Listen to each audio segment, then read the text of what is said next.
1.5 acre गव्हाचे पीक आगीत जळून खाक। छत्रपती संभाजीनगर जिल्ह्यातील पैठण तालुक्यातील कोळी बोडखा शिवारात भीषण आग लागून शेतकऱ्याचे मोठे नुकसान झाले आहे। वीज तारेच्या घर्षणामुळे लागलेल्या आगीत 1.5 एकर क्षेत्रातील उभे गव्हाचे पीक जळून खाक झाले। काढणीच्या तोंडावर आलेले गहू पीक आगीत राख झाल्याने शेतकरी हवालदिल झाला आहे। आग विझवण्यासाठी ग्रामस्थांनी झाडांच्या आणि लिंबाच्या फांद्या तोडून आटोकाट प्रयत्न केले, मात्र तोपर्यंत संपूर्ण पीक जळून गेले।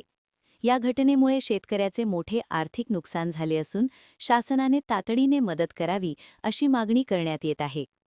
या आगीत सुमारे 1.5 एकर गव्हाचे पीक पूर्णपणे जळून गेले असून नुकसानग्रस्त शेतकऱ्याला तातडीने मदत देण्याची मागणी ग्रामस्थांकडून करण्यात येत आहे।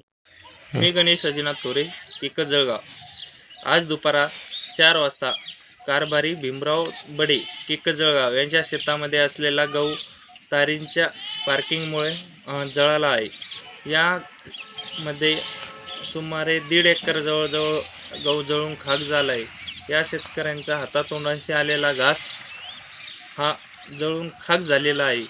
या शेतकऱ्यांची मागणी आहे की मला आता नुकसान भरपाई देण्यात यावी। आम्ही विजण्याचा खूप प्रयत्न केला, लिंबांच्या फांट्या तोडून विजण्याचा प्रयत्न केला, पाणी शिंपून प्रयत्न केला, त्याच्यातले 70% भाग हा जळून खाक झाल्यामुळे या शेतकऱ्यांवर आर्थिक संकट धावलेले आहे।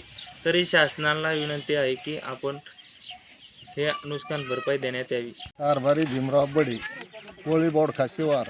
एमईसीच्या तारीमुळं माझा गहू सर्किट होऊन पेटल्यात गेला, याची भरपाई भेटण्यात यावा।